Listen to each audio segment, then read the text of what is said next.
Bismillahirrohmanirrohim. Assalamualaikum warahmatullahi wabarakatuh. Anak-anak soleh, ayeuna patepang deui sareng mata pelajaran bahasa Sunda di pertemuan kedua. Nah, urang ayeuna diajar ngeunaan pupuh pucung. Naon ari pupuh teh? Nya, pupuh teh mangrupa lagu anu kauger ku aturan anu geus paku. Jumlah pupuh sadayana aya 17. Nah, salah sahijina nyaeta pupuh pucung.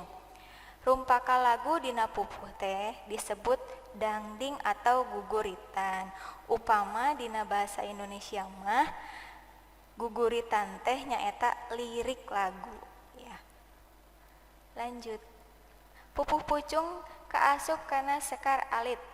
Watakna ngagambarkeun piulang, piwuruk, atawa papatah. Nah, pupuh pucung diwangun ku opat padalisan. Nyata padalisan teh upama dina bahasa Indonesia mah baris janten, dina pupuh pucung diwangun ku opat baris.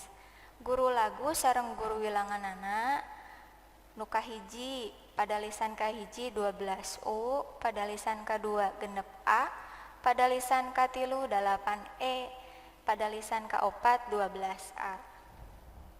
Nah, naon ai guru wilangan? Guru wilangan nyaeta jumlah engang dina unggal padalisan. Upama dina bahasa Indonesia mah jumlah suku kata dina tiap baris. Nah, ai guru lagu naon atuh? Guru lagu nyaeta sora engang panungtung dina unggal padalisan. Sora vokal dina bahasa Sunda teh aya 7. A, I, U, E, O, E sareng E. Nah, janten guru lagu nyaeta sora vokal anu terakhir dina tiap baris. Contoh, nah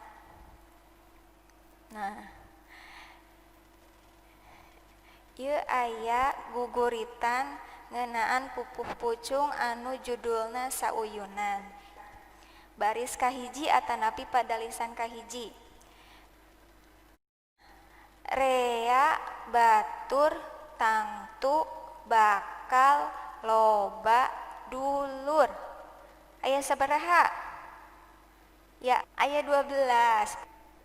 Rea, batur, tangtu, bakal, loba, dulur.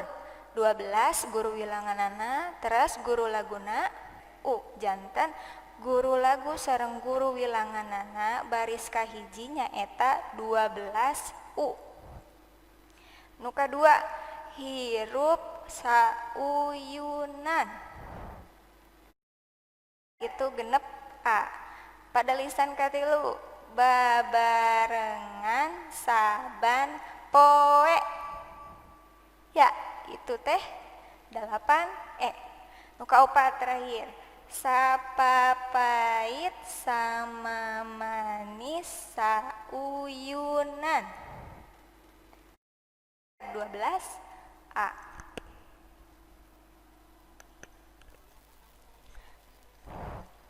Nah, ayeuna ku hideuk cobian tangtukeun guru wilangan sareng guru lagu pupuh pucung anu judulna hirup akur. Dibuka buku paketna halaman 4. Nah, hatur nuhun kana perhatosanana. Dilanjut deui minggon payun. Wassalamualaikum warahmatullahi wabarakatuh.